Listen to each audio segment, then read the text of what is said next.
I am so interested to talk about this episode of The Challenge Season of Losers. I'm John Chidley Hill, And I am Sheldon Alexander. and this is You Killed It, the podcast talking about the challenge. I'm going to be straight up. I was pretty bored by most of this episode. I was bored by the stuff happening in the daily competition. I wasn't really enthralled by the elimination, but the house drama I'm into. Okay. The like juicy bits were really good.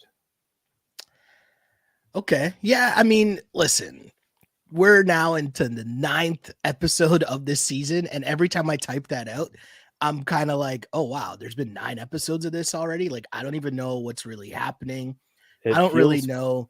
it It doesn't feels have the same longer and beats. shorter. It feels Mhm. longer and shorter than 9 episodes on another season. Exactly. Right. It's not hitting the same beats and pace in terms of the season. Like, I can't tell you, wait, when's the final? Is the final like 2 episodes away? Is it 5 episodes away? I have no idea. And it's strange because, again, we've been doing this is 269 episodes of You Killed It, right? That's a bunch. It's a We've lot. watched a lot of this show. Agreed. And this still by far remains the weirdest season to me because I'm still trying to figure out who's aligned with who. But then I watch the show and I'm like, they don't even know who's aligned with who. So how am I supposed to know who's aligned with who? It's not just that. I mean, I feel like we say this every episode of You Killed It, but this is consistently the worst gameplay. Every episode, I'm just like, you guys are missing the whole point of everything. I Yeah. mean, we can say right now, Melissa goes up for elimination yet again, and like she should not be the target. Like she should not be the threat. And they're all like, she has got to go. We need her and our $10,000 out of this house. Like it's such a strange position. It is odd. It is odd. And I keep having to like, it's almost like I need to have a blank, like a whiteboard where I'm like keeping notes consistently for each week. That's just like, okay, this person's, almost like the detective board where they Yeah. have like the top and then you're drawing lines. So like who's associated or affiliated with who. Like that's what I need because even from the beginning, and I know we'll deep dive into the Mariah and what's his name, James. Johnny and James stuff at the end. But like when they started to get into from that beginning part where we're seeing Mariah and Olivia just suntanning and they're having a conversation, and it also looks really weird, like they blacked out Olivia's glasses. Like Yeah. that just looked really strange to me. I don't know what was going on there. But they started talking about Zaza and like who she's with, and I'm kind of like, oh yeah, I forgot about her. And I'm like, wait, what side is she on? Like it was just everything was just super confusing because the way that it's been painted that Olivia, like we thought the crew was Olivia, Mariah, and Nerys, and that's numbers. But then you have Michelle being like, well, I actually hold the most power. Like I think I control most of the house. And I'm just like, what's happening here? I I mean, don't get it. here's something that I was unaware of that it seems like most of the house was unaware of. Melissa and Asaf Mhm. have had a secret alliance that we had not heard of until now, based off of the fact that they are both parents. So I got to say something here I because I hope you do. not only is this show been super confusing and there's so many twists and turns, and I don't understand what we're seeing each week on this show, but now you're implementing things that we've never seen on camera before and throwing that into the mix to also add just more confusion to the overall what is going on this show. So sticking to this now because we'll get to Emmanuel and Colleen because a lot of stuff there as well. But Asaf and Melissa, what do you make of the secret alliance based off of personal, like home, like non-show drama? Meaning, like, hey, we're making a personal connection here about us both being parents, about us being away from our kids and how focused in we are on the game of this in terms of trying to win so that we can come back to our family. What do you make of making an alliance based off of that, and then how that gets implemented into a television show, entertainment value, but then also like your word? I mean, this is something I always have a problem with in general. Not just on this show, just in general. You know this, but I'm gonna put it out there because I don't think I've ever said this on You Killed It. I don't like my family.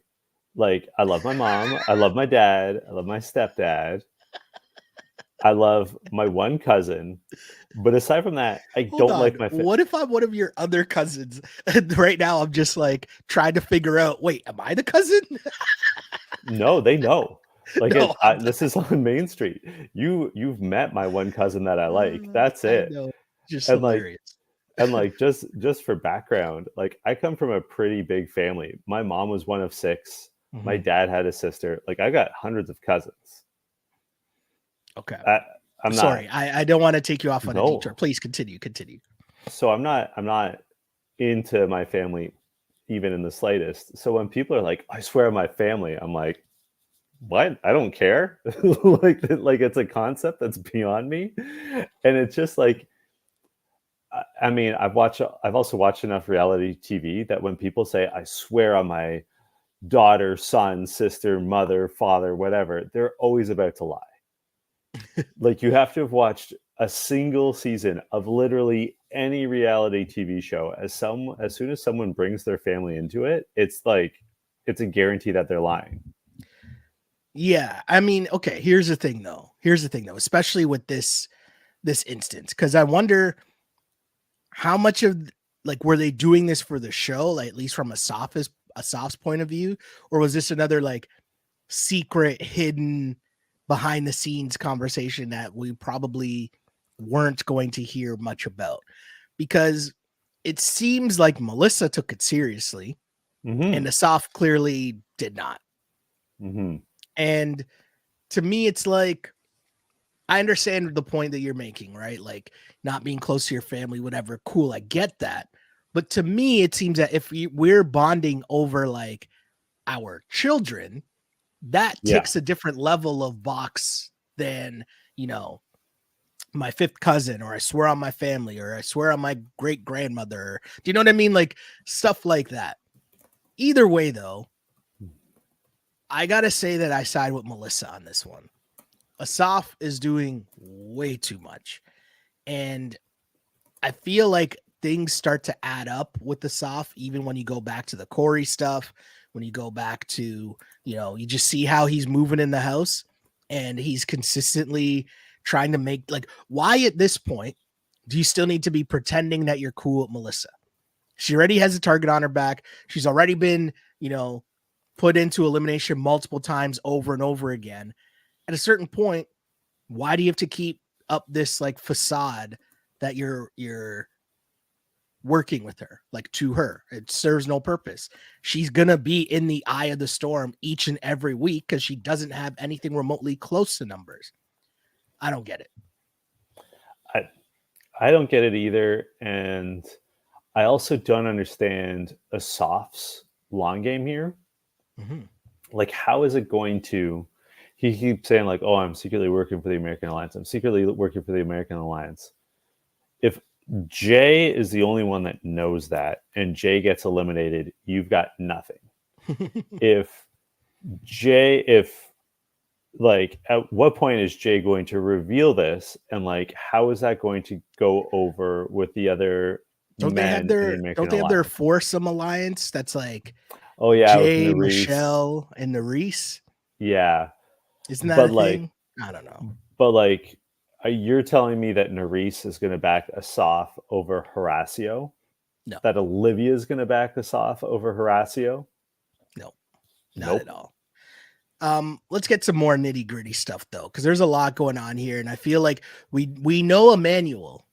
We don't really know much about Colleen, even though she was on a whole other full season. We start to get to know a little bit more about Colleen in this season, but I didn't picture that this was where it was going, even after seeing the preview from last week. So we get this scene where they're flirting, and we find out Emmanuel has a girlfriend, but he's basically been hitting on every single girl in the house.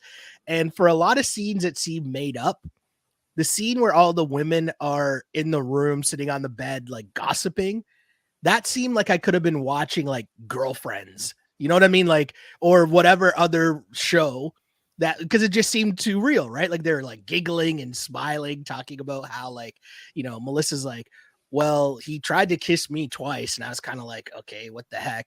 And what's her name? Olivia's talking about how, yeah, like he's kind of flirty with me as well, but he's trying to cuddle with me, like even just last night. But now him and Colleen are upstairs, and who knows what's going on there. And they were And holding hands. yes, and all the women are like, oh, he, like the way that they were. It was so funny to me to watch, just because it's like this seemed like a real conversation, and you're talking about real stakes, obviously, because you're talking about a dude with a significant other at home, and a dude that clearly these women find attractive, and they've considered it, but are kind of like, yo, bro, you got too much going on here.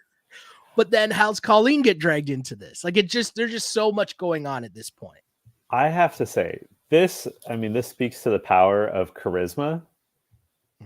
Because, okay, he has a girlfriend at home. Correct. Who they're all aware of, and they're also like, okay. Yes. They're also like Colleen, Olivia, and Raven are sort of the three contenders for his affections, and they're all like well aware of each other. Correct. And that like stuff is happening. Like, yeah. Oh yeah. And the other thing that's interesting too is they're all three, I mean, from what we know, right, from what gets put out to us, three very different women. Yeah. And like, you got to give my guys some credit here, because at the end of the day, those are three differently beautiful women. Yeah. You know what I mean? Like, they're all beautiful and all different types of women, we'll say. I was going to say something else that probably was like from that is from a 90s rap song that I'm not going to go down the line, because clearly, hey, it's 2023. Try to be more professional here. I just also, like, if you put Melissa into the mix, he twice tried to kiss Melissa, who's clearly involved with Kyland, who's in the house. Yes. I'm going to put it out here. Emmanuel has a problem. Like, I'm not in any position to diagnose someone with a sex addiction, but like, oh my God, how many hours in the day are there, Emmanuel? Like, can you not just like go into the shower and jerk off? Like, can you not just handle this yourself? Do they have cell phones? Like, is his girl like sending him nudes or something? Like, I don't know. I'm not, and listen, or him sending his girlfriend nudes. I'm not saying it's a one-way street, but my point more so is just, yo, my guy's doing the most. And for all of them to know, we'll get to it at this point. I don't know if we want to talk about it now. No, I guess it happens more later on. So we'll save that talk for later on about the Colleen stuff. But I just feel like the part that you mentioned, and the part that I was so interested in, was the fact that you could tell it was so real, because exactly what you said. It was like they're all giggling about it because they're all aware of it. Yeah. And it was like when they found out about the Colleen side of it, they were like, oh, Colleen too? So it's like Melissa, Olivia, Colleen, Raven. Like, that's just what we know of. Imagine though, like, I know they get bored in this house. Of course. I know that. But like, realistically, like, they've been there, what, maybe 5 weeks, would you say? Sure. Within 5 weeks, you've been that messy. Like, you can't just sit and be with yourself, like mentally, emotionally, and I suppose physically for 5 weeks. Like, your discipline is that bad? I mean, I also think though, like, how often, and I don't know the answer to this because I've never been in this scenario, but how often are you cooped up in a house with so many other beautiful people? That might be tough to deal with. That might be tough to handle. That might be tough to focus at certain times. You might be easily distracted in said house where you're cooped up with so many beautiful people. I mean, maybe, but also, like, I don't know. I don't think there's really any excuse for lack of discipline at some point. Like there is some point where you gotta like look in the mirror Of and be course. like, what am I doing here? Oh yeah, well, I mean, we know what he's doing. He's trying to get it in. But like the one thing I do want to bring up here though, because I'm not making a defense for Emmanuel, because what's the number one rule we talk about all the time, or the one like detriment to anyone's game is doing too much. And he is clearly doing too much. If you're trying to get with that many of the women in the house, period, you're doing too much. Then add in the fact that you have a girlfriend at home. Like, bro, you're just basically self-destructing. Like, that makes no sense. That is just one of the dumbest things we've ever seen. But I do want to bring up a point. Do you find it odd how what Mariah is doing is being discussed in comparison to what Emmanuel is doing and how that's being discussed? Because Mariah at least seems to be showing some, and I think the whole Johnny thing is like kind of being embellished, but I'm saying the way that it's being portrayed, I just found it weird that Mariah is showing some form of, remorse, like she feels bad. But like her friends are judging her like so much, like, I can't believe you'd be doing this to Johnny. Meanwhile, there's just a lot of laughing and giggling about what Emmanuel is doing.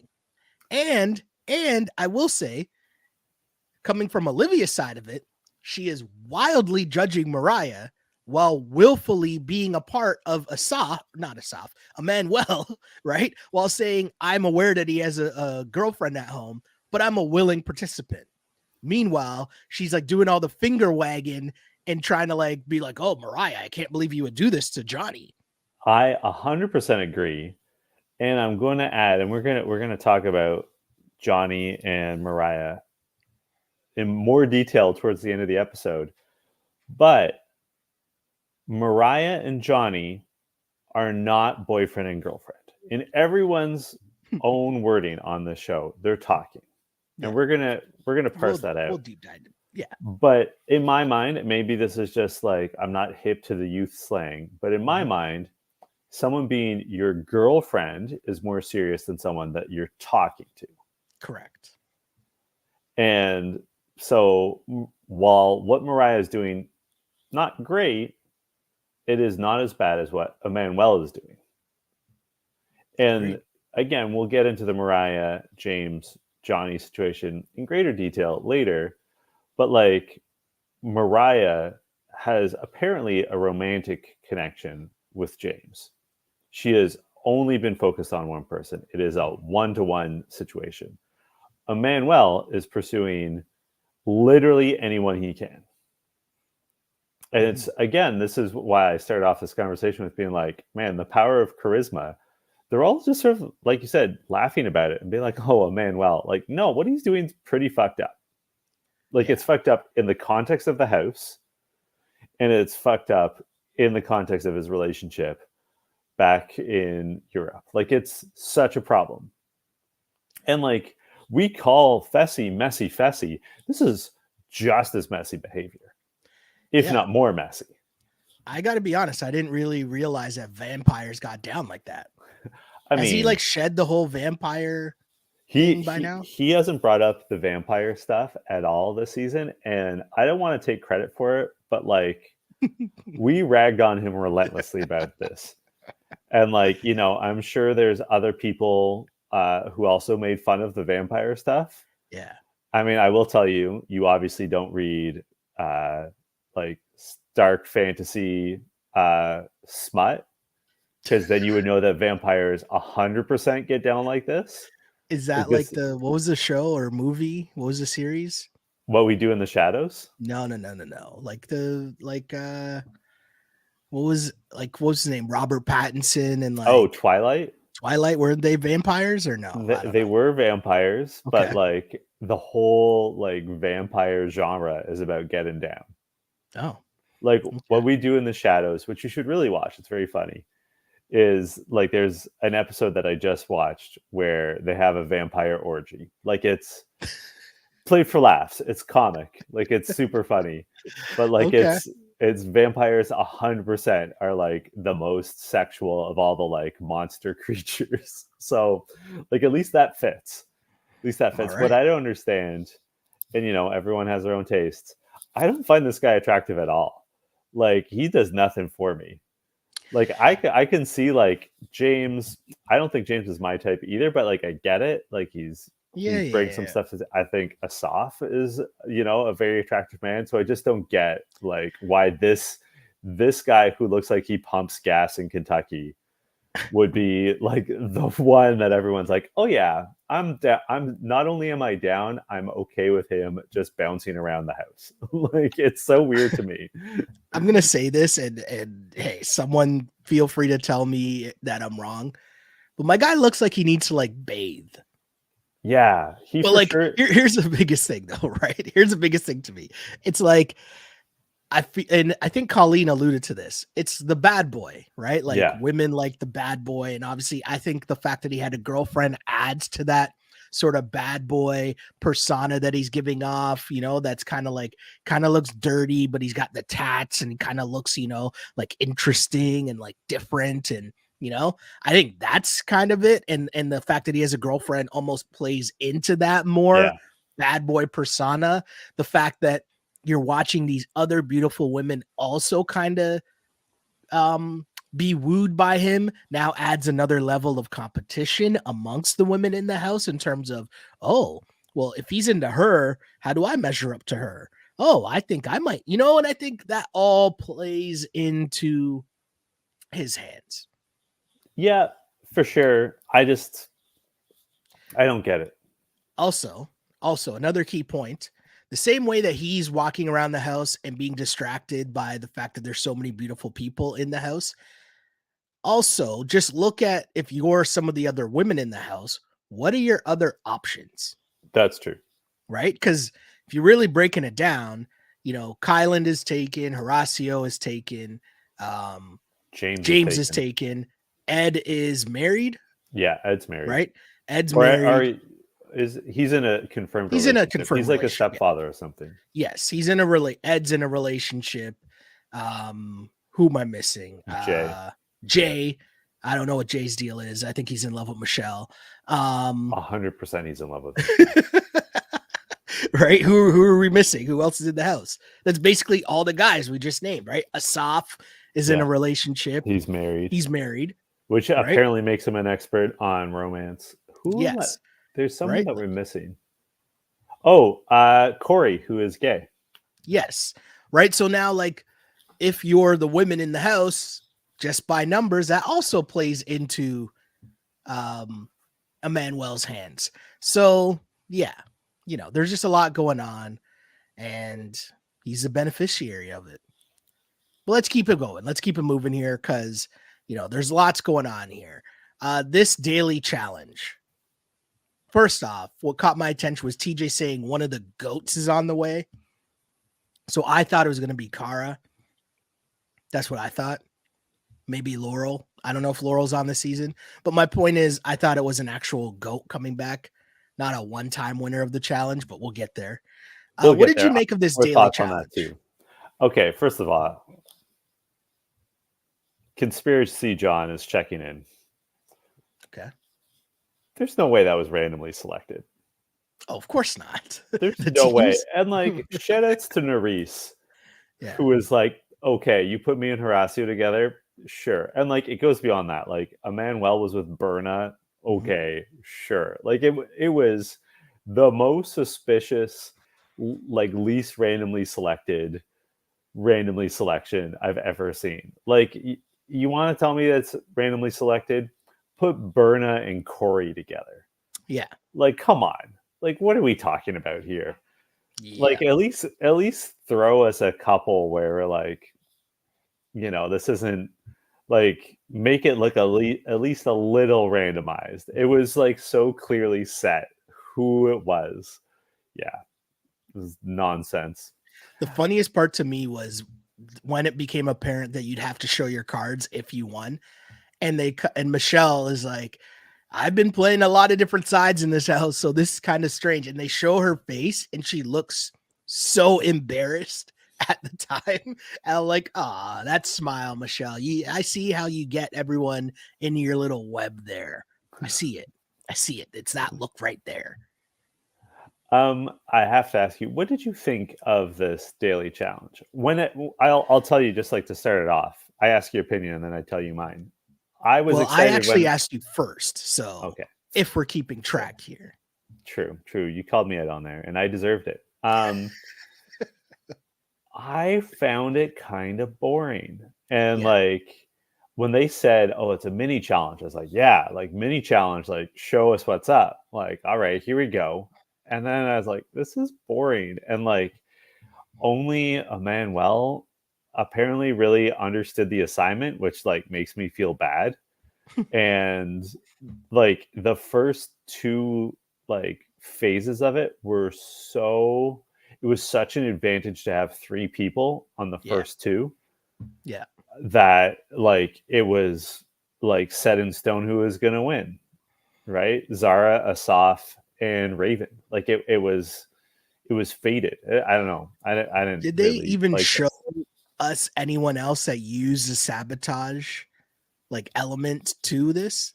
Because No, that was not the other really. part that, you know, I kind of think shows our overall complaint with this season. Meaning, I don't know if these people understand how to play the game, or they're I just think so we know that they don't. no. But I'm saying, or are they just so afraid to show their cards that they don't want to use the sabotage? Like it just didn't really make sense. But Berna and Manuel were the only ones that they showed. They were going at Kylan and Michelle, and I think Asaf at one point did too. No. It was just Kylan and it was Emmanuel and Berna. Yeah. And Michelle didn't really seem to be taking it well, despite the fact that she knows they're not really going at her. But either way, the Raven Michelle just Asaf, wants to be the main character so bad. Like she inserts herself even the very first scene of this episode where yeah, she goes to comfort Melissa. Like yes, she can't chill. She has zero chill. she's the star of this season. She sees what Tori's done. Tori just became the face of the challenge by being on enough seasons and then telling us that she's in the big alliances. And then now she's being called back as one of the goats. Yeah. The biggest dynamic though was the Raven, Asaf, and Zara struggling to pick who, because you had to pick who's going to be eliminated and essentially thus who gets to go on. So they picked Colleen and Ed, and Melissa and James are done. And I found that funny because clearly you're showing what side you're on with those picks. So this whole, oh, I'm secretly working with this alliance, it's not a secret when No, you he's not clearly subtle pick, about it at all. yeah, when you clearly pick the other side of the house and you're saying Colleen is done and Melissa and James are done. You're clearly telling us you're not, you are working with the quote unquote US alliance. That's the decision right there. It's not complicated. And if I'm part of the UK people and I'm seeing that Asaf and Zara are making those picks, well, we know Raven's not a ringleader, so it can't be all just Raven's decision. That's the part No. that doesn't make sense to me. Just a confusion of who's working with who and what's the secret alliance. Well, I mean, the only reason why this secret alliance works is because the rest of the house is too dumb. And you and I have said this many, many times. The British alliance is almost gone. By the end of this episode, it's just James, right? Yeah. Who's actually British. Oh, and Zara, excuse me, and Zara. And like eventually they're going to run out of people, and then the Americans are going to be like, all right, who's up, like who are we getting rid of next? And people will be like, that Asaf guy is really good, and Jay will be like, we can't save him, he's been on our side all along. Like that, this is not reality. Like the only reason why this is working is because they're all dumb. Well, to that point, Michelle, while she's watching Jay and Mariah struggle, which like I don't even understand, like what was the, like she was saying they look like Dumb and Dumber because they can't figure it out. What is there to figure out? You put the stick in the trolley and you drag it to the other side. There's nothing complicated about it. There's nothing to figure out. It's not that difficult. And Mariah, I thought she was like this like CrossFit superstar. You know what I mean? Like, I don't understand what was going on, but Coach Michelle was not looking good because her motivational tactics weren't good. She was just dissing them. And I thought that was pretty Yeah, funny. she was just being mean to them. And like, Yeah. I have to point out, she was doing that after she had lost. It's not like she had finished ahead of them and like turned back and like, I'm gonna encourage my friends. She'd already been eliminated. It was just like, I'm gonna shit on my friends now. Like, Pretty what? much. Doing it for the gram, What a right? show. Like, quote unquote, doing it for the gram, Yeah. meaning doing it to be on the show. So yeah, Jay and Mariah were out, and then of course, Asaf, Zara, and Raven win. They all essentially, it ends up being the final part of this challenge. It's them versus Berna and Manuel. And the part I didn't understand again. So now you're working with, okay, you're working with the Americans, right? Mm-hmm. You have the most numbers, Mm-hmm. right? And yet the final ends up being your team versus Berna and Manuel. Yeah. Known How does that make Americans. sense? How does that make sense? Like, what are we doing here? Let's break this down. You're working with the Americans, right? So your goal is to help them. And yet you get to choose who goes forward and who's not in anymore. And yet the final ends up being the team that has the least amount of numbers. How, Sway? None of it makes sense. Shout out to Sway though. That was well done. It makes no sense whatsoever. I don't know how people aren't seeing through this. And like, I don't know how everyone on the quote unquote American side looked at this and was like, this is fine. Like, Yeah, because like what happens if Berna or Emmanuel win? Right? Which obviously could have happened very easily. And they were in front, actually. They could have solved that puzzle at the end. They win. So that's a part that makes absolutely no sense to me. And also, if you're Asaf and Zara and you're trying to trick or at least hide who you're working with, you could have easily faked it and just been like, okay, we're going to put out an American team and a British team or international team. There were ways around it. and then That's the part I didn't get. It comes down to who are they gonna the team with 3 people wins. Zara, Asaf, Raven. They have a hot debate where Asaf is just like, I'm not gonna participate. And it ends up Melissa goes in because Raven hates her. Yeah. And I got to be honest, at this point, I was like, you know what? I got to be with Raven here. Like, if she threw a drink, like she wants a personnel who threw a drink in her face. I'm not mad at you for having that take, Raven. That might be one of the most solid takes in terms of voting someone out in this entire show. Everything else is chaos, but that one thing, I was like, all right, Raven, I see where you're coming from here. Yeah. No, I get it. I do get her position. But just what it comes down to, the ultimate thing is that the entire house is trying to get rid of Melissa, who again has basically no allies. Yeah. Who is not a threat in the final and who is supposed to defend their $10,000.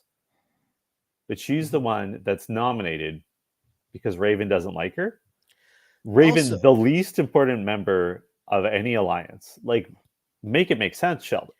And also, it's not like Melissa is a threat to win a daily challenge. No. So it's not like you're worried about her winning the daily challenge and then coming after the other side of the house because she doesn't have the numbers to do that anyways. We have to point out Melissa was partnered with James, who at this point is her closest, along with Kyland, is her closest political ally. Mm-hmm.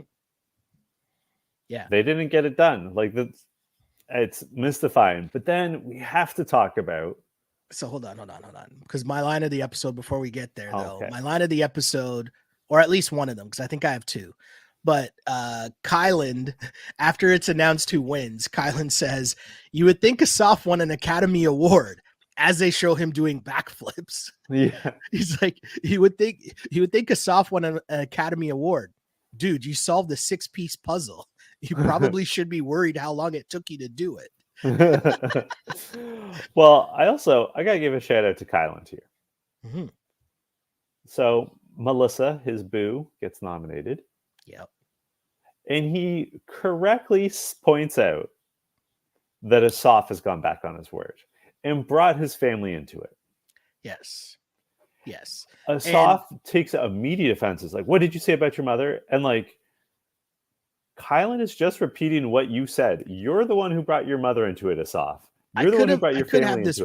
I could have this wrong, but I'm pretty sure Kylan said it's going to be nice to see Asaf explain to his wife how he went after another mother, or sorry, how he went after a mother in the house after he said that he wouldn't. And I think Asaf misunderstood and thought Kylan said something about his mom. Yeah. I think that's how it went down. But either way, I agree with you, Kylan. I think that was a good thing in bringing it up because you're showing the rest of the house the cracks in Asaf's game. Yeah. Right? That he's doing too much. He's a blatant liar. Him and Corey probably are two peas in a pod, as like he tried to just sewer Corey, being like, oh, Corey's doing too much and he's playing a messy game while Asaf is doing the same thing. So I thought it was a great play by Kylan for sure. And it must make people kind of pause for a second and be like, other than Jay though, because Jay's aware of what he's doing, right? Yeah, aside from Jay. And we have a listener comment. Friend of the show, Lawrence Thomas, says that is the second time Kylan has brought up what someone's family is going to think of them, referring to Xavier on Big Brother. Habitual line stepper, and there's only one person that will stop him from having people's families in his mouth. And then he had a gif of Will Smith saying, well, you can't hear it, but saying, keep my wife's name out of your mouth. Here's the thing, Lawrence, LT, I love you, but you're wrong. Oh! Because again, Asaf was the one that brought his family into it. Kylan is just quoting. And I think that's fair game. And like we saw in this episode, 2 clips where Asaf unprompted brought his family up in terms of making deals with Melissa. And Kylan says that he personally witnessed it happen several times. And in the clips we saw, Kylan wasn't there. So that means, for taking Kylan literally, and I trust Kylan. I don't think he's a great player, but like I think he's honest. That's like 4 times that Asaf brought his family into it. I think it is entirely fair game at that point for Kylan to be like, you keep swearing on your family and like bringing your parenthood into this. You've manipulated Melissa on those grounds, and then you did nothing in a situation where you could have done something, right? Like because Zara did not want to put in, there it is. Yeah. He could have Zara did not want to put in Melissa. If Asaf sides with Zara, Melissa is safe. Like he really could have done something. Yeah. And I think that, if you're thinking about it, the real reason Kylan is bringing this up too is he's sticking up for his boo, as you mentioned. But I also think that if you're Asaf, right, at some point you're going to get caught doing too much. Like it's only going to last for so long before someone's like, yo, man, didn't you say A, B, C, and D? And then now all of a sudden blank, like where's Corey all of a sudden to pull up some receipts? Right. Yeah. How's Corey letting this slide? Yeah. No, I don't get it. I really don't get it at all. Just weird gameplay. I think the name of this episode, or maybe this is my line of the episode, because we just make up the rules as we go along. Melissa says, well, I guess I threw the drink in the wrong girl's face. Not, I shouldn't have thrown a drink in her face, but I just threw a drink in the wrong girl's face because she wins and obviously keeps putting her in. But yeah, it looks like the rest of the girls want to throw down Colleen. And to me, I like Ed because I feel like Ed is a nice guy in the house. He's an honest guy in the house, because now we see the same thing happening again. And we saw it with Big T, right? Where Big T was trying to pay him off, remember? But Ed seems like the guy who people go to be like, hey, what are you hearing? Yeah. And he's going to be honest. And he's not throwing anyone else under the bus, because he's fully saying, real. yeah, he's being real, and he's also saying this is what I'm doing as well. And he said to Colleen asks, and he says, yeah, it's basically between you and Berna, right? And I think that Ed seems to be really trustworthy. He would be someone that would be at the top of my list of someone I'd want to work with in the house, because I think that he is just a really good competitor, but also like a straight up dude. Like I feel like you could trust him. And there's not many people that you could say that about in this house. No. I think he is a straight up dude. It's notable that no one is like mad at him. Like, you know, like, and like people say like, oh, I'm in this alliance, I'm in that alliance. And people are mad at Kylan and Horacio for not really being in an alliance. Yeah. Ed's not really a big player in any alliance. Like it's clear that his strategy is much like what CT does. He's just trying to get to the final and then banking on himself. And frankly, I think Ed can do it. Like, I think Ed and Horacio are most likely to win this season if they can get to the final. Totally agree. Who won't get to the final, I don't think will be a Melissa or Asaf. They're having it out in the middle of this club. They are not making love in this club like the Usher track. They are having beef in this club. And I got to be honest here. I'm on Melissa's side because despite whatever Asaf is trying to say, he did, like we saw him twice tell her essentially that, you know, yeah, he's going to take care of her. And if we're being honest, this is the exact thing that he got mad at Corey for. So I don't get it. Asaf doing too much. I don't like it at all. Raven's blaming Melissa, but we know it's not Melissa's fault. We know why Raven's mad at Melissa. We get that. Let's get to more interesting stuff. Emmanuel flirting with everyone, and so is James. James, though, is now trying to like plant seeds with Mariah, trying to get her to think of turning on her friends in the house. And Mariah's answer to this is telling James that she will do anything to protect him. And so James is like, oh, okay. Well, I think it's time we sort of start to look at Michelle, Olivia, and Nerys. And I'm thinking, hold on. What is Mariah's whole MO here? Because it doesn't really make sense that you're going to go against the numbers in the house, which you have, and then turn against them without having the backing or support behind you. That just seems like a suicide mission. I mean, I think, though, I actually think that James is being logical. Execution could use some work, but like the fact is, Mariah is not one of the key members of that alliance. So why would she vote for them, right? Like in terms of we've already seen we've got the core four of Jay, Asaf, Michelle, Nerys. There's also the overline. God, their alliance system is Olivia and is also in the mix, and by extension Horacio. And so Mariah. that's and then Mariah.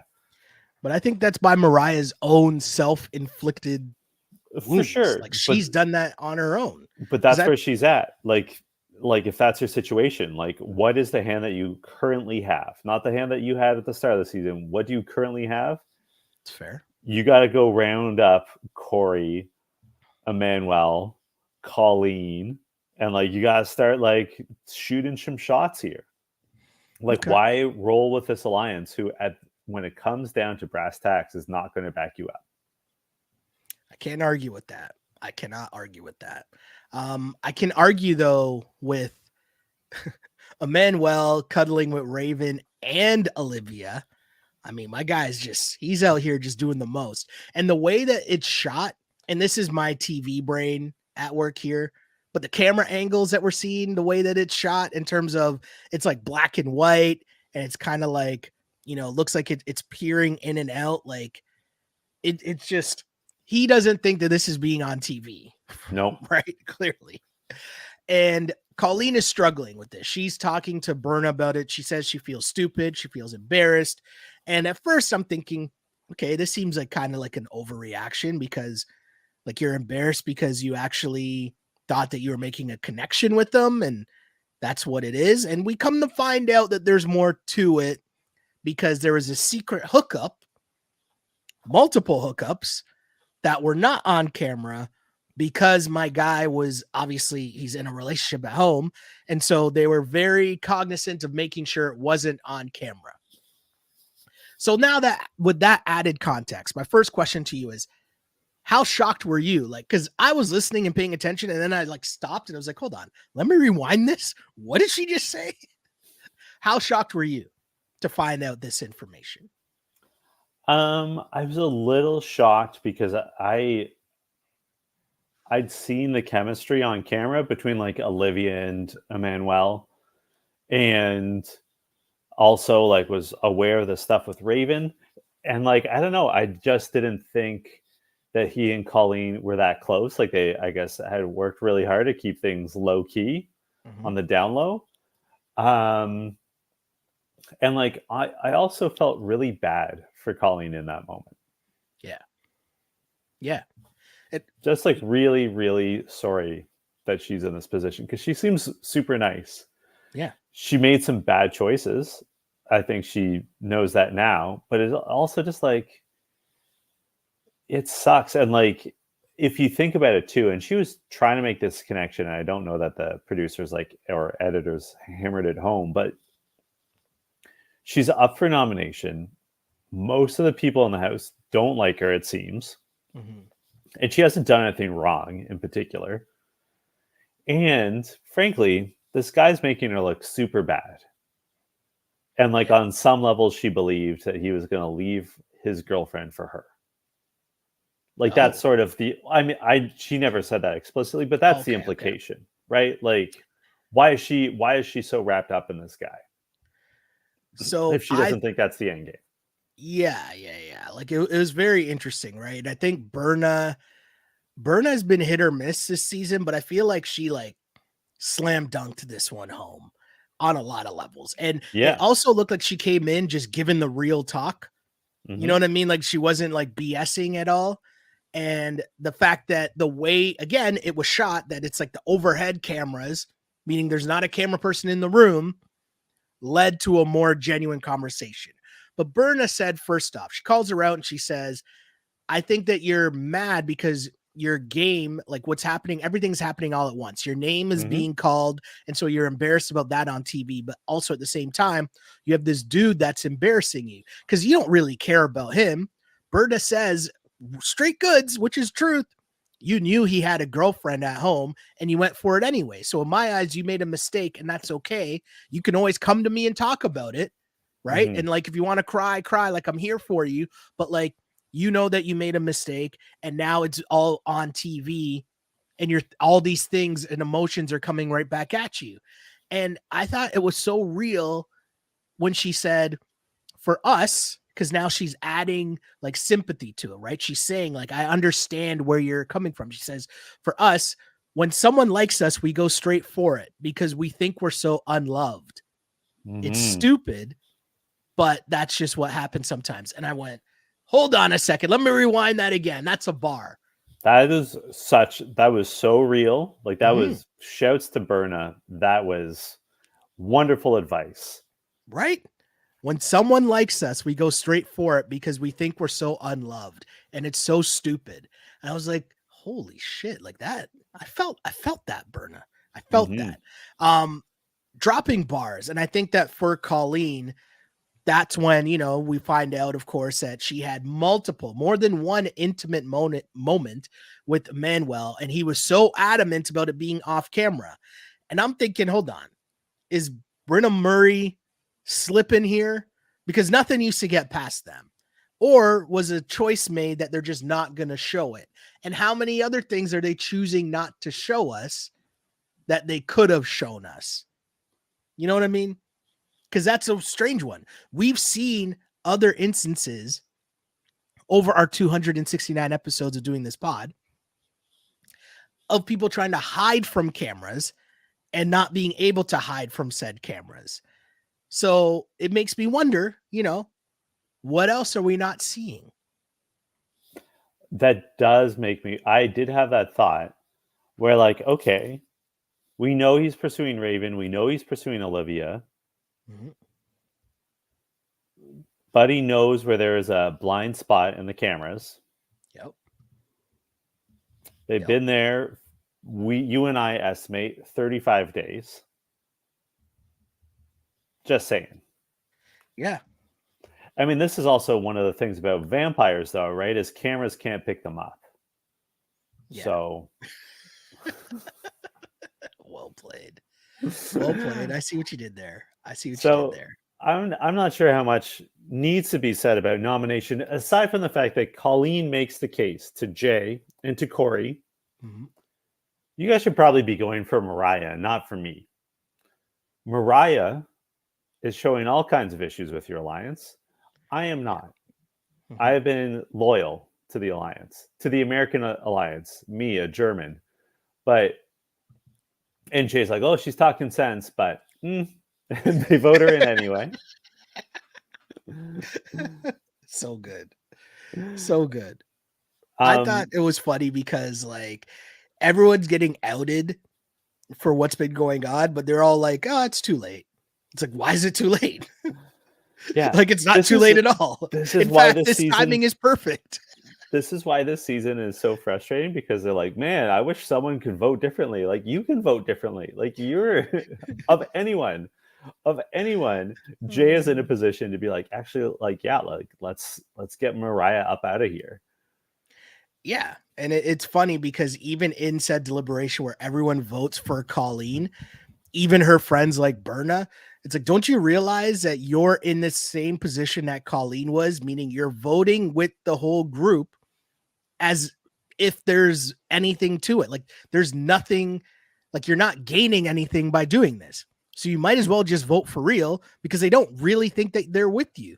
Just like they didn't really think that Colleen was with them, as Colleen and Berna were just numbers for their alliance. Literally, that's it. You weren't really in the alliance. You just chose that you're going to vote with the house to stay on the house's good side. Makes no sense. And when I say that, you then also have Nerys, who decided that she was going to vote for Berna for some strange reason. That also made no sense. Like what? I really don't understand the gameplay. I don't get it. A literal Berna vote. Like, I don't get it. Just remarkably bad gameplay. Remarkably bad gameplay across the board. Yeah. We get to the elimination, and I know you and I have takes on two things that happen here. Okay. The first, I'm going to spell it out, and then I want you to cook, and then I've got things I want to say. TJ says we have one of the greatest challenge competitors of all time coming in. Here's Tori. Sheldon, your thoughts? So when they laid out the math, to me, they did their own disservice here because they lay out the math that she's been on 9 seasons, made 6 finals, and won once. And as we discussed earlier this season, the one dub, there were some interesting points made there. They beat out Johnny and Nany, who are almost done. And most importantly, Olivia and Horacio had to quit because Olivia's face got mangled by the slingshot. So Tori is not one of the all-time GOATs. I can think off of the top of my head at least 5 other female competitors. Okay. So who are better than Tori Deal without even really trying. I could think of 4 who are better, just like immediately. And I'm curious to hear who your 5th is. I'll list my 4, and then you tell me who the 5th one is, okay? Okay. Cara. Yep. Laurel. Yep. Smashley. Ooh, okay. She wasn't even on my list, but yes, you're right. But she's won multiple finals. You're right. She just it's just math. You're right. And a bit of a throwback here, but Evelyn. Evelyn, okay, also wasn't on my list. So that's your 4, because I still go Emily Schramm. Oh yeah, Emily Schramm's definitely better. Jenny.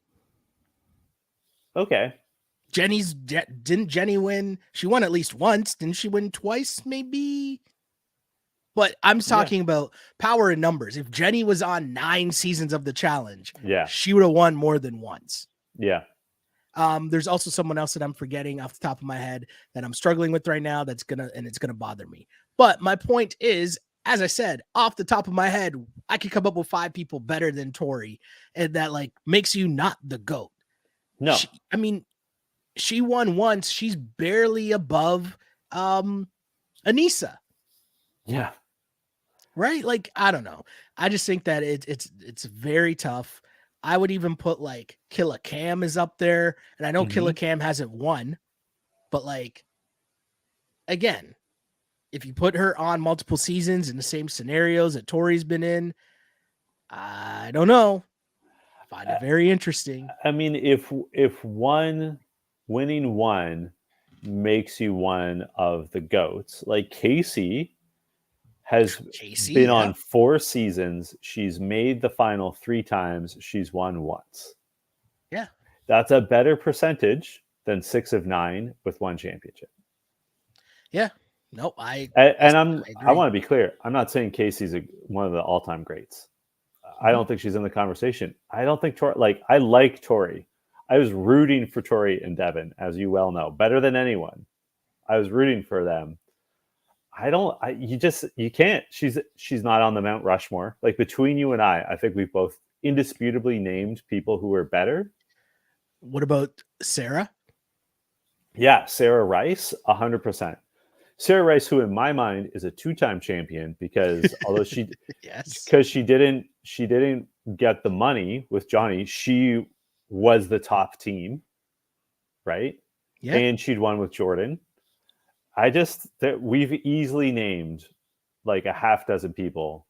Women, we're only getting into the women right now who have better resumes. And then if we get into the men, obviously there are 4 men who have better resumes than Tori off the hop. Like if we make it for both genders.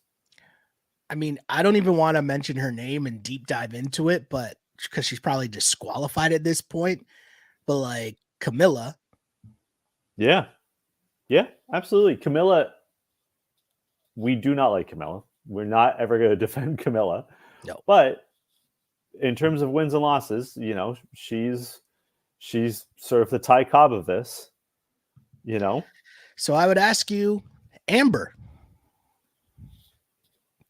Same amount of dubs. Yeah. No, it's not. That ain't it. That is not it. Yeah, so there's the one thing. Yes. So first off, Tori is named a challenge GOAT because they've decided that she's going to be one of the faces of the challenge moving forward. Right? That's essentially it. They put her on like press tours for the show. They've had her at award shows for the show. So some higher up has decided that Tori is that deal. I see what you did. Yes. Well done, Shelly. Tori picks Melissa, but before this happens, she picks Melissa to go in against. It makes me wonder if she picked the Chaos. Do you think that there's one person that she would have had her sights set on picking? 100%. She would have called down Mariah in a heartbeat. See, that's one where if I'm production, I rig it. Oh, yeah. That's one where I'm like, hey, Devin, like, how do you always pull the correct one? So I want you to put on your producer hat because this is my impression, but I want you to confirm or deny. My understanding is what's going on is that all the champions are staying at a hotel or accommodation just off-site. Or maybe they're rotating through. In other words, Devin and Tori are hanging out, right? So what clearly happened is Devin comes back, has put 2 and 2 together about what's going on with Mariah. Also, the people who are eliminated from the show are probably at the same accommodation.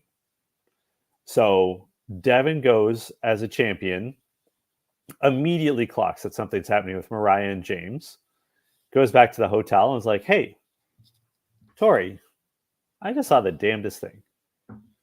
Then Big T gets eliminated, comes to the house, and they're like, hey, Big T, we have some questions for you. And Big T is like, yeah, fuck those people in the house aside from Melissa.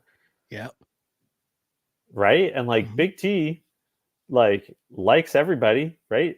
gets along with everybody. Casey gave her half of the 10K. Yep. Right. And so we got to go to a listener comment because this is so important. And this is an important insight from Scott Mazay. I'm sorry, Scott. You got to tell me how to pronounce your name. Scott says, don't know if this is true or not, but I've heard it in a few different places. Banana was supposed to be one of the mercenaries, but backed out when he found out about Mariah and James. Ooh. So I'm keeping John's conspiracy hat on. I'm going to construct a scenario for you.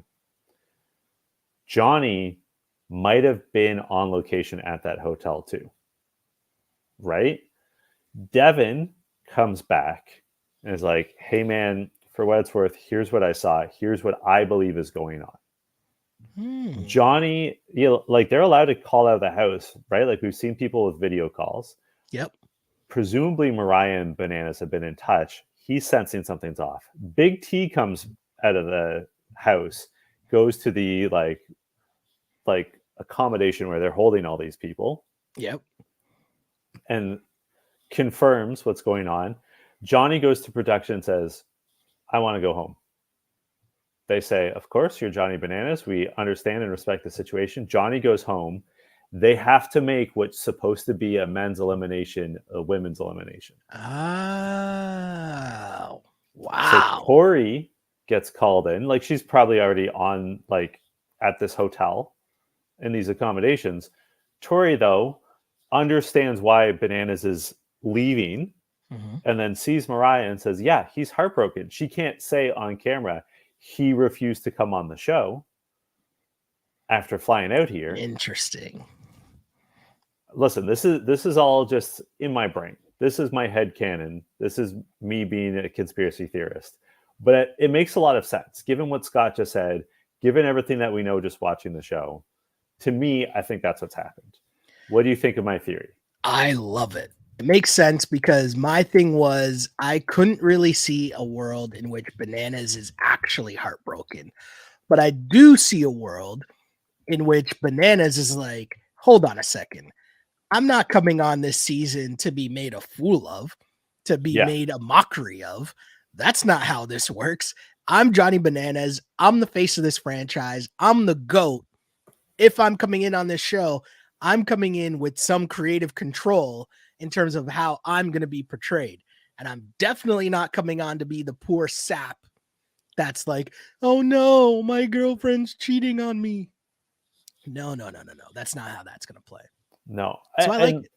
And also, like, so think about it. Like, if he'd gone on, he has to hug Mariah, he has to kiss Mariah, or he has to air their dirty laundry. Yeah. So now that we've discussed this, I have another comment from Scott. Okay. Scott says, also, I have zero sympathy for Bananas, who has had a number of his own relationships end due to him cheating on his girlfriend. How do you feel about this? I mean, listen, first off, I don't know. We don't know. There's been rumors of the fact that at the same time that this was going on, or I don't know the direct timeline, but people have kind of tried to make the connection that Bananas was messing with, what's her name? Corinne on whatever, is it House of Villains? I think he's on. Yeah. There's been rumors that he was messing with Corinne around the same time that this was going down on the challenge. So who really knows? I don't know. But I will say that here's my take. Okay. I don't feel a ton of sympathy for Bananas either. Not because, like, Mariah, just because you've cheated doesn't mean you should be cheated on. Like, two wrongs don't make a right. What Mariah is doing, I think, is wrong. I don't think it's as wrong as what Emmanuel is doing. Because, like, again, the language that Mariah and Bananas both have used is, we're just talking. We're just talking. To me, that's not a confirmed relationship. Okay. Right? Like, that's not exclusive. Who knows what's said between them? But I'll tell you, I've always been bothered by the Bananas Mariah dynamic because he is 13 years older than her. That's not a great power dynamic, especially when you're Johnny Bananas, the king of the challenge, right? Like, and when they started dating or being involved, excuse me, she was 25, 26. He was like 38, 39. You and I are the same age as Johnny Bananas. Mm-hmm. I'm not going to date someone that's 27. I'm especially not going to be just like in the talking phase for more than a year with someone who's 27. You know what I mean? And like, again, I'm not excusing Mariah's behavior and I'm not excusing Johnny Bananas' previous behavior. It's just, to me, this seems like a deeply unserious relationship. Mariah did things the wrong way for sure, but this was never going to last. And like, I don't think Johnny was really super, like, if he wanted to date her exclusively, he would have done so. Interesting. Yeah. Yeah. I mean, I have no counters to that at all. I totally agree with you. And like, again, like, it's, I want to be clear, like, I don't particularly feel bad for him. I don't know if he's heartbroken or not, but I also know that like he has previously lived with girlfriends, right? Like his ex Hannah, they lived together. He knows what it's like to be in a confirmed serious relationship. He knows, like, you know, when, like, if you've gone that far before, you know what it feels like. If you've been talking off and on with someone who's 13 years younger than you, stop wasting their time. Right? Yeah. Stop wasting it. Like, get a therapist, Johnny. Like, date someone who's like a contemporary, who's not like in a reasonably vulnerable situation in terms of the power dynamic. So the other side of this, and I'm going to add in, is Tori says, quote, "A real champ comes to play the game, not to find a relationship." Okay, Tori. I'm not sure she's the one who should be saying that. I think others could say that. I think Devin could say that. I'm not sure Tori could say that. Yeah, I mean, yeah, there's just too much. That's just too easy. What did you think of the elimination? Again, I didn't love it. Same. I wasn't super into it. Same. I didn't think it was that interesting. I thought it was weird. And, you know, obviously it's, you know, you're submerged underwater. You got to solve a puzzle, get the puzzle pieces. When you come back above the water, pull down the board so you can see what the puzzle is. I think that Melissa struggled. They edited it together to make it look closer than it actually was. But yeah, Melissa loses. I also found it funny though that Nurys, who brings up the fact that Tori last season was obviously dealing with the Jordan stuff, and then Jordan and Nurys had their little thing, and then Tori had interest in Horacio, and now Horacio and Nurys are doing their thing. So Nurys says that she's rooting for Tori to get Melissa out, which loses them money, right? Then we get Mariah saying that she's rooting for Melissa, but it's because Tori just outed her on TV. And I'm thinking, none of this makes any sense. I don't get it. None of it makes sense. I wanted to point something out as well. Eric. Sorry, I got that wrong. I got that wrong. Sorry. Mariah said she's rooting for Melissa, but it's not for the money. It's because Tori just outed her on TV. I mean, she was already outed on TV. Correct. Eric writes, "Have you guys noticed that the eliminations have been suited to the champ's strengths? Jordan a running elimination, Devin a counting elimination, Casey pole wrestle. I just found that interesting. Keep up the good work." First of all, thank you, Eric. But also, I think this lends to my belief that this was supposed to be for Johnny Bananas. Because it's not like Tori is known for doing puzzles. It's not like Tori's known for swimming. Interesting. Yeah, I mean, I like it. It's a great theory. Maybe like people on the interwebs will be able to deep dive and find us some more answers for sure. Yeah. So Tori wins. Melissa's eliminated from the house. She's like, I'll be back next season. Tra-la-la-la, and runs away. Which is funny because it's very much like that Skeletor meme. But then Kylan calls her back for a kiss. Oh, sure. Yeah. Tori gets some money. Mariah cried a bit. Yeah. Mariah not on fire. No. Yeah, I don't know what to make of this season. And again, I don't even know where we're going next. I just think that the season's just sort of plodding along. I saw people tweeting out that the ratings for this season are down, but they also went down on Tori's episode. And fans are like dissing her for that, as if like nobody cared about her cameo, as if like, how would you even know? Like, I don't know. There's just so much going on right now. And I think that this season can save itself, but I need some like big twists and turns or something to go down here. So here's when it comes to the ratings, I think context matters a lot. Mm-hmm. We're in the holidays.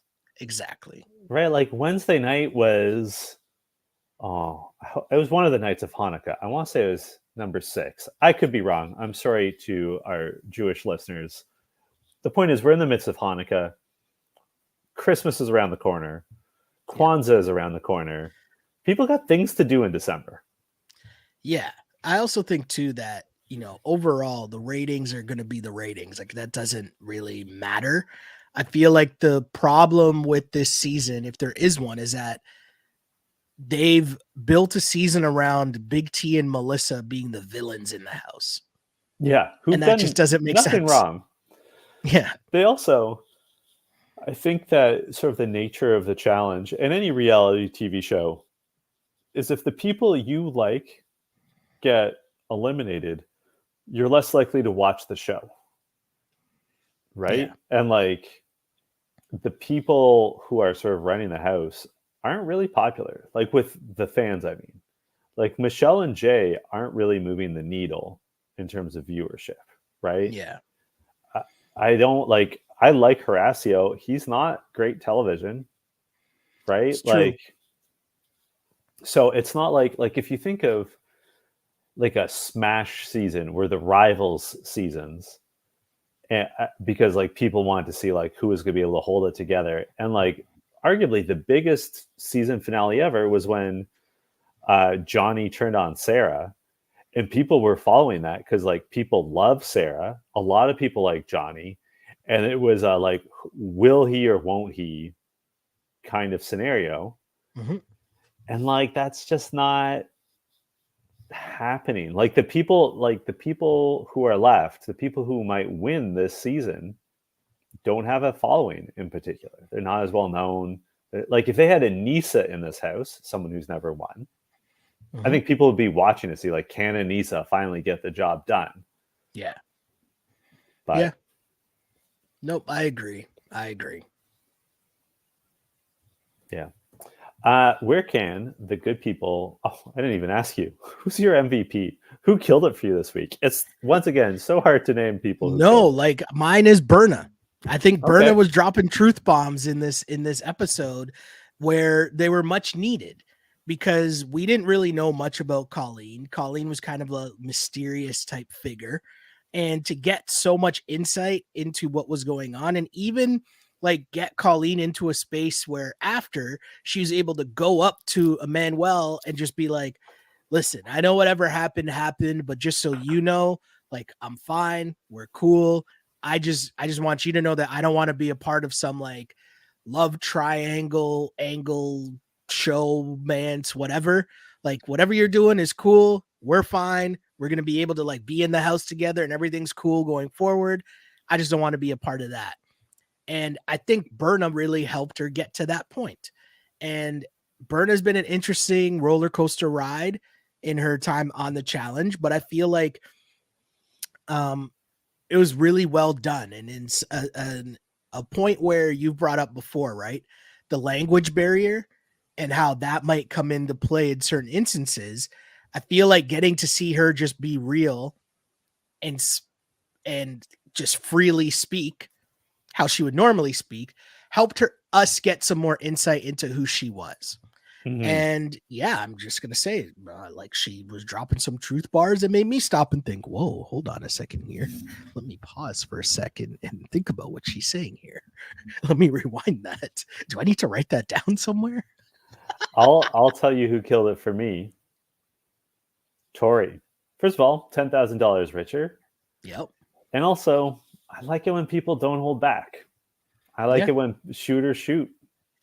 And I She don't came mean on like shooting. I don't mean like, shooting her shot. I mean, she came out gunning for her man Bananas, Mhm. right? Like putting in that work. And also, she didn't say anything that was out of line. She didn't curse.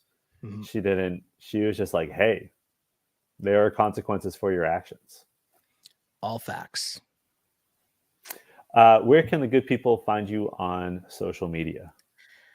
You can find me on the app formerly known as Twitter at Shell Alexander, on Instagram at Sheldon Alexander. Please like and follow. Lots going on. If you're following the accounts, I know there's a lot of basketball talk right now. Canada Hoops Daily. We got the Raptors post game pod going. We got the DVP pod going, which is a lot of Toronto type talk. We hit up some football and a lot of stuff going on there as well. I'm sure I'm forgetting another pod. Oh, football picks pod, NFL picks going really well right now. Make sure you tune into that one. We got some Saturday games in the NFL. So make sure, I know normally some people might be waiting till Sunday to get their picks, but we got you covered. Saturday picks, go find the Clutch Picks pod. Picks are back. We're profitable on the season. So that's the goal, people. Can't believe I forgot that pod. But yeah, lots going on. You can find me on Threads at J Chidley Hill. We're making this a thing, Sheldon. Get on Threads, people. It's the new wave. Stop trying to make fetch a thing. And I'm just covering your Toronto Raptors. I will say, exciting news for both me and Sheldon. We didn't even talk about this when we were chatting for like an hour before we started recording. Sheldon, the Eglinton Crosstown, it's running. They don't have it like you can't go in it, but like the actual trains are going through. They release video. The train's going through, buddy. Yeah, but it's not going to be like active for like 2 years. But like this means that we're 2 years closer to just being able to take a streetcar to see each other. It's not going to be active for like 2 years. It's just not. That's a whole other beef. It's like, that's a whole other podcast.